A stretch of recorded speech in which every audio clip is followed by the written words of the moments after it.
Somewhere beneath the dry hills of Central California, in a stretch of ground most people drive past without a second thought, one of the most closely watched cracks in the planet's crust has started behaving in a way that doesn't match the textbook.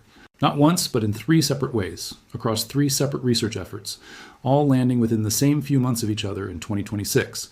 Scientists studying the San Andreas Fault have found stress levels sitting at their highest point in 1,000 years.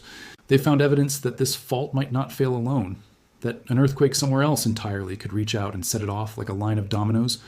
And they've caught it doing something nobody had ever actually observed happening on the San Andreas before, a hidden, kind of slow, silent slipping that had been sitting right under some of the most heavily instrumented ground on Earth without anyone catching it. Individually, each of these findings would be worth a headline. Together, they add up to something that a lot of very careful, very cautious scientists are now describing in language they don't usually use. And by the end of this, you'll understand exactly why. We're going to walk through what actually changed this year, starting with the discovery that pushed this story into the news in the first place, the record-breaking stress finding published this past summer. From there, we'll get into the strange, newly identified link between the San Andreas and its northern neighbor up in the Pacific Northwest, a connection that could turn one disaster into 2.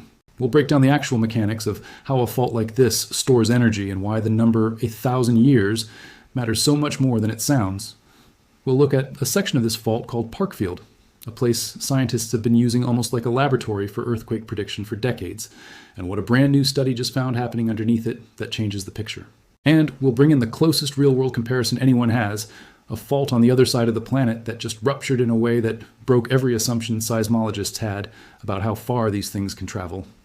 If you've ever wondered what the big one actually means, or whether anyone can really see it coming, stay with me, because this is one of those stories where the science itself is genuinely more unsettling than any dramatized version of it could be.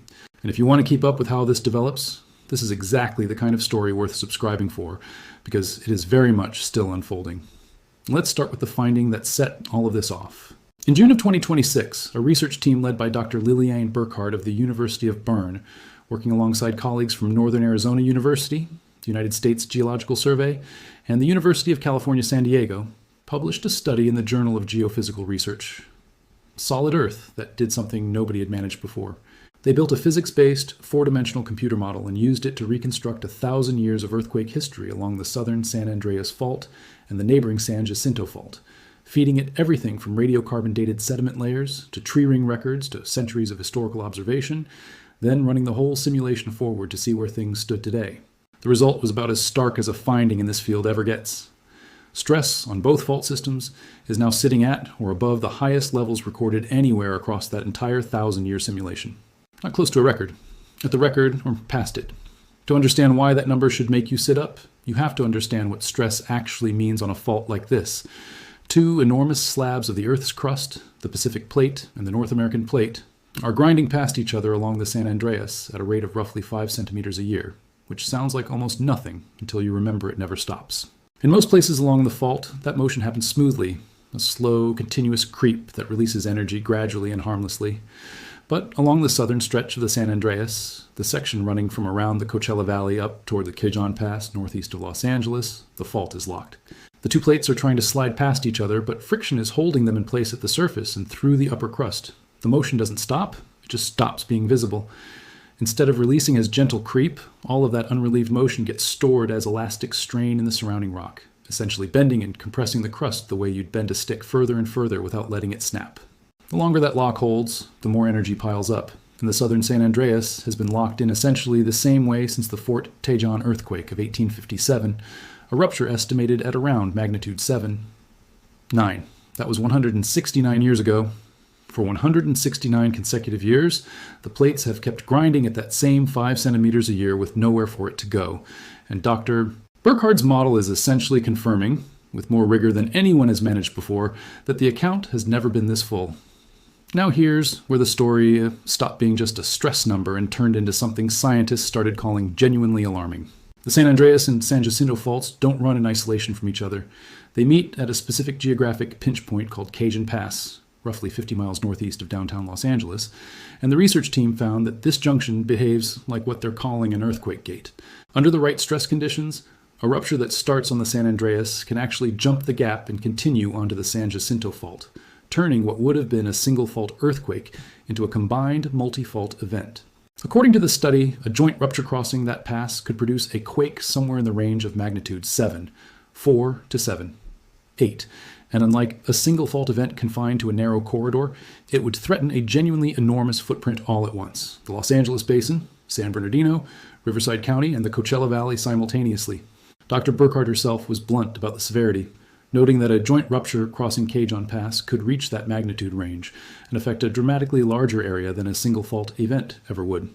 And the unsettling part is that the stress levels on both fault systems right now are sitting close enough to each other and elevated enough on both sides that researchers describe the gate as effectively unlocked.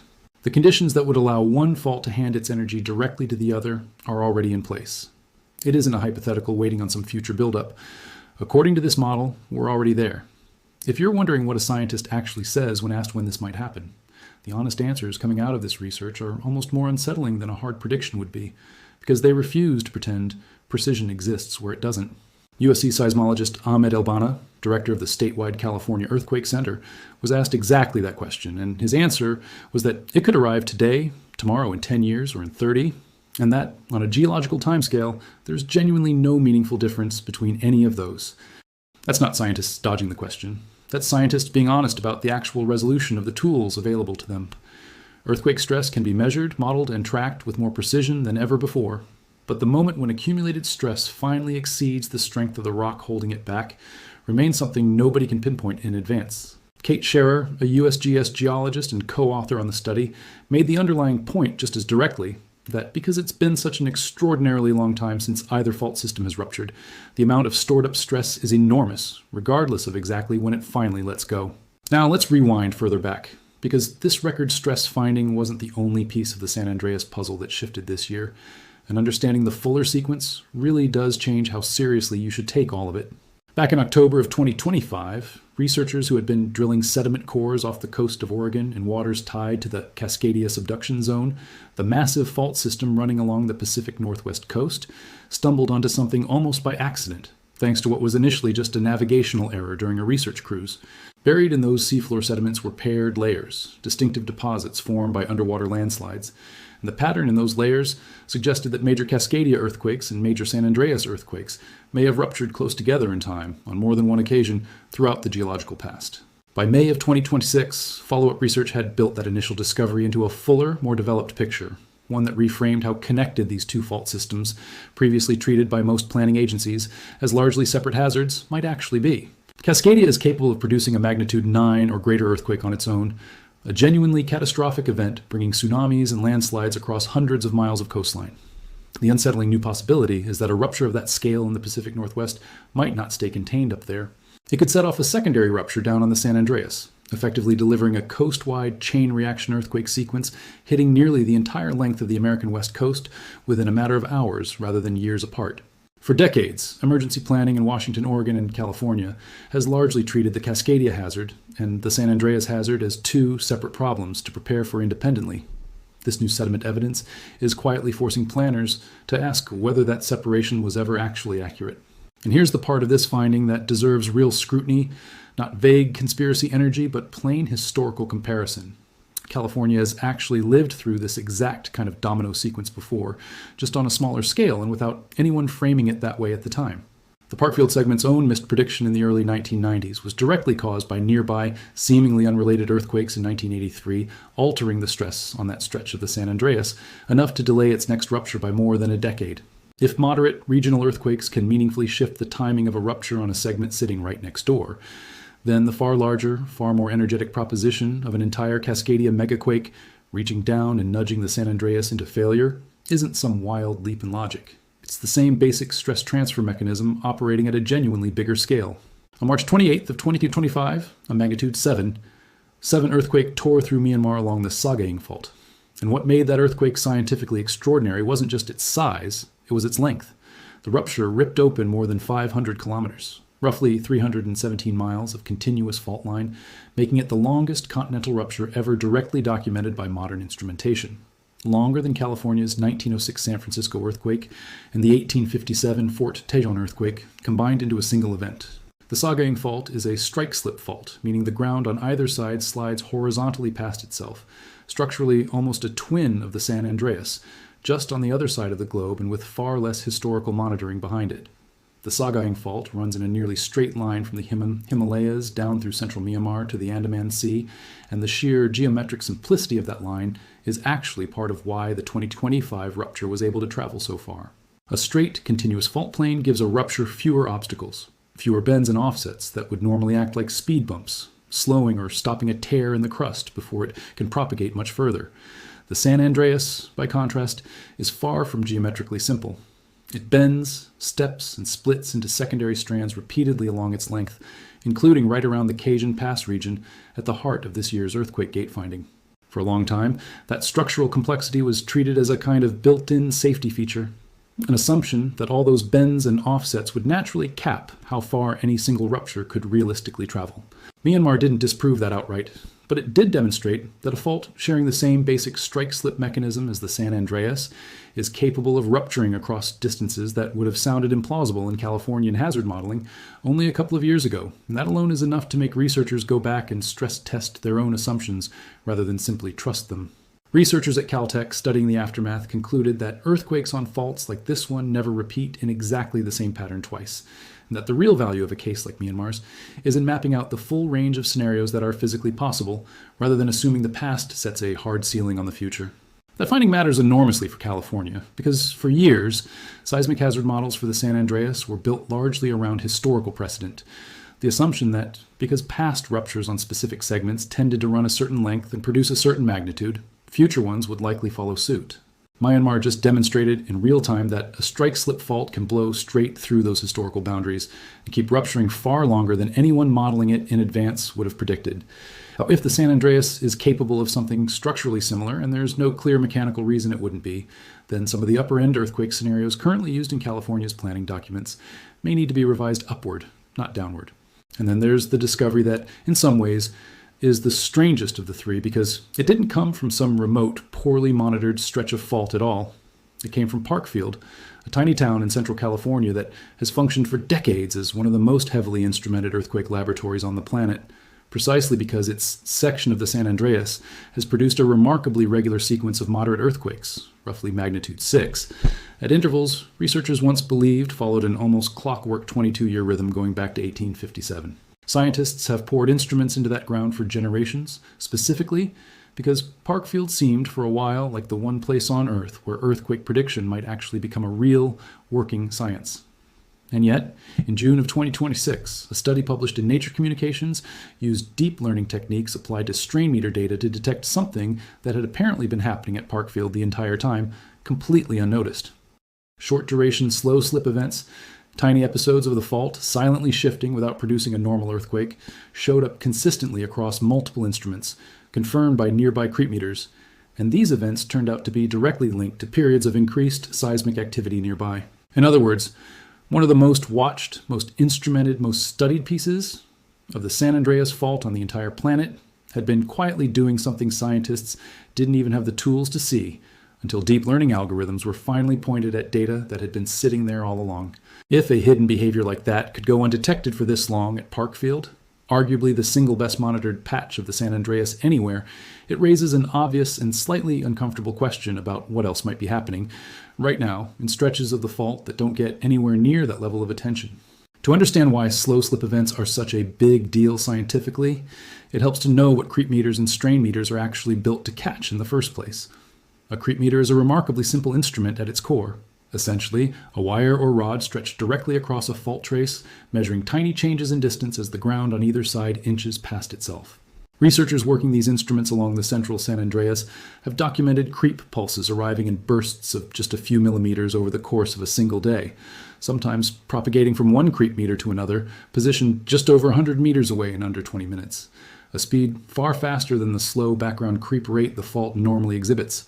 For decades, that kind of pulse-like creep was treated as a curiosity, a minor wrinkle in an otherwise well-behaved, gradually slipping section of fault. What the new Parkfield research adds is a demonstration that similar short-duration slow slip is happening at meaningfully greater depth, detected through strain meters rather than surface creep meters, and that these deeper slow slip events follow scaling patterns similar to actual earthquakes, meaning they're not just random noise, they're a real physical category of fault movement that had simply gone unclassified until deep learning tools were finally powerful enough to pull the signal out of decades of accumulated data. It's worth understanding, too, why Parkfield's clockwork reputation had already started cracking even before this new discovery. That expected magnitude, 5. 7 earthquake, based on the 22-year pattern, was projected to arrive by 1993. It didn't show up until 2004, 11 years later than the simple pattern would have suggested, a delay researchers eventually attributed to stress changes triggered by other unrelated earthquakes nearby in 1983 that temporarily took pressure off the Parkfield segment. Since then, seismologists studying the site have noted that certain seismic wave behaviors, specifically how quickly certain wave types lose energy passing through the rock, started looking noticeably different from the pattern that preceded the 2004 event, hinting that the segment may be edging back toward a critical state, without anyone being able to say precisely when it will tip over. Combine that ongoing uncertainty with the freshly discovered slow slip events, and Parkfield goes from being the fault segment scientists thought they understood best to a live demonstration of how much can still be hiding in plain sight, even under decades of dedicated observation. There's a human dimension to Parkfield worth sitting with for a second, too, because the town itself has embraced its identity as ground zero for earthquake science in a way that's almost endearing. It's a place of barely more than a couple dozen residents, and yet it hosts one of the densest concentrations of seismic instrumentation anywhere on the planet, largely because generations of researchers have treated it as a rare, real-world opportunity to actually test earthquake forecasting against nature rather than just theory. The town even leans into the reputation, with local signage referencing its self-appointed title as the earthquake capital of the world.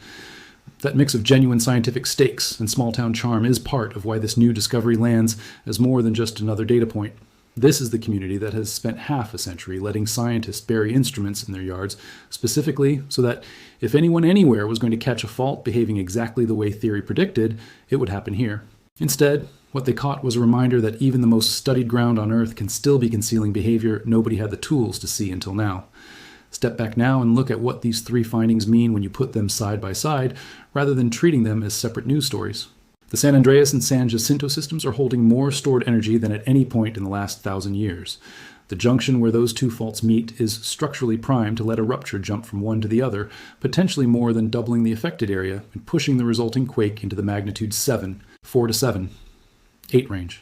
There's now direct sedimentary evidence that a Cascadia megaquake up in the Pacific Northwest could trigger a follow-on rupture on the San Andreas within the same general time frame, stacking one disaster directly on top of another.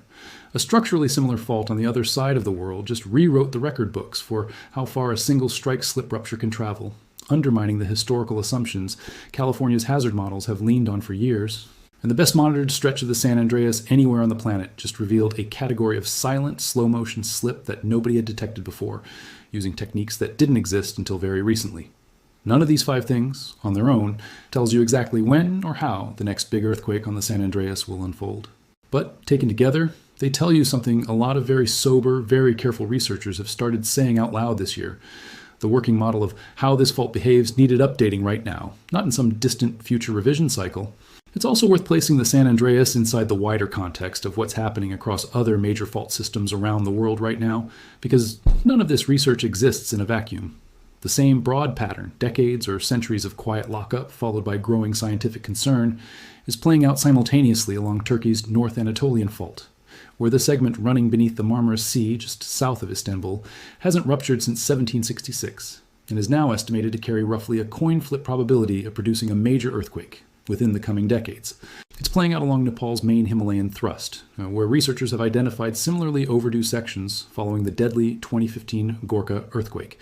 And it's playing out, as we've already covered, along Cascadia itself, where the subduction zone running from Northern California up through British Columbia is capable of an earthquake far larger than anything the San Andreas alone could produce. None of these systems are mechanically identical, and a rupture on one doesn't directly cause a rupture on another, except in the specific evidence-backed case of the Cascadia-San Andreas linkage discussed here. But the broader pattern across all of them is the same. Modern geodetic and computational tools are finally letting scientists put real numbers on a category of risk that used to be described only in vague, qualitative terms, and in system after system, those numbers are coming back higher than expected, not lower. It's worth pausing here to talk about what any of this would actually mean on the ground, because it's easy for stress percentiles and magnitude ranges to stay abstract until you connect them to real infrastructure and real history. Southern California has already been given previews of what ruptures on this exact fault system can do, even though none of them approach the scale being discussed now. The 1857 Fort Cajon earthquake, the last major rupture of the southern San Andreas, tore through a landscape that was sparsely populated at the time, mostly ranch land and small settlements, which is largely why the death toll stayed low despite the quake's enormous size. The 1906 San Francisco earthquake, generated by the northern San Andreas, killed an estimated 3,000 people and left the city in ruins, a very different outcome precisely because it struck a dense urban center instead of open countryside. The 1989 Loma Prieta earthquake, magnitude 6. 9 and centered on a different section of the same fault system near Santa Cruz, killed 63 people and caused billions of dollars in damage despite being, in the grand scheme of what this fault is capable of, a comparatively moderate event. Every one of those earthquakes happened on a version of southern and northern California with dramatically fewer people, fewer freeways, fewer high-rises, and far less critical infrastructure sitting directly in harm's way than exists today. A repeat of 1857 in scale, let alone the larger 4 to 7. 8 joint rupture scenario this year's research describes would be landing on a region now home to well over 20 million people across the greater Los Angeles area alone. Dr. Burkhardt herself flagged this directly, pointing out that aqueducts carrying water into the region actually crossed the San Andreas Fault at multiple points, meaning a significant rupture wouldn't just shake buildings, it could sever the physical pipelines that deliver imported water to millions of people across a landscape that, left to its own local supply, could not sustain anywhere near its current population. Add to that the fact that the communities sitting most directly in the modeled risk zone, Greater Los Angeles, San Bernardino, Riverside, and the Coachella Valley, encompassing the Palm Springs and Indio Resort Corridor, together represent one of the largest and most economically significant metropolitan footprints in the entire country. Thousands of older soft-story apartment buildings from the 1960s and 70s in this region remain known seismic vulnerabilities. Major freeway corridors, including sections of Interstate 15 running straight through the affected zone, cross active fault traces directly. A joint rupture wouldn't just be a geological event contained to a fault line on a map. It would be a simultaneous hit against transportation, water, housing, and emergency response capacity across a landscape most people casually drive through every single day without a second thought about what's underneath them. None of this, to be completely clear, means a catastrophic earthquake is guaranteed tomorrow, next year, or even within a decade. Earthquake science, even at its most advanced, cannot currently tell you the exact date a fault will fail, and researchers across every one of these studies have been careful, almost insistent, about not overstating that certainty. What has genuinely changed is the confidence level and the specificity behind the warning. A decade ago, seismologists would tell you the southern San Andreas was overdue and dangerous, and that was true. But it was also a fairly static general statement that had been repeated for years without much new evidence attached to it. What 2026 added was a rigorous 1,000-year physical model quantifying exactly how record-breaking the current stress actually is, a specific structural mechanism, the Cajon Pass earthquake gate, explaining precisely how a single fault event could become a much larger multi-fault one, hard sedimentary evidence tying this fault to its northern neighbor in ways nobody had confirmed before, a real-world case study from Myanmar showing strike-slip faults can rupture far beyond historical precedent, and a freshly uncovered category of a hidden slip behavior at the one location. Scientists thought they understood best.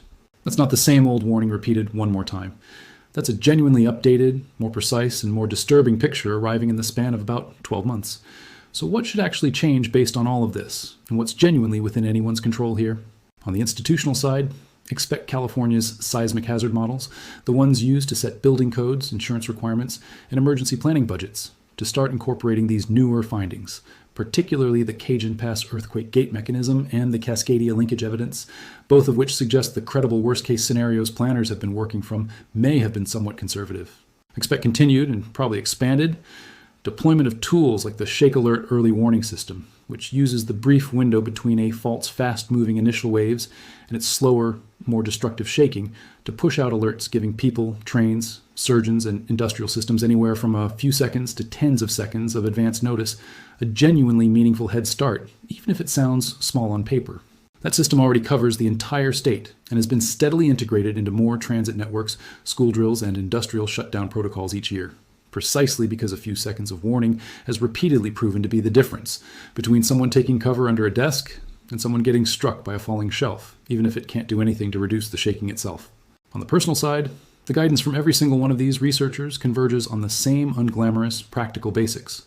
Know where your gas shutoff valve is, secure heavy furniture and water heaters to the wall, keep a real emergency supply of water, food, and first aid on hand, and have an actual communication plan with the people you care about for when phone networks go down, because they will.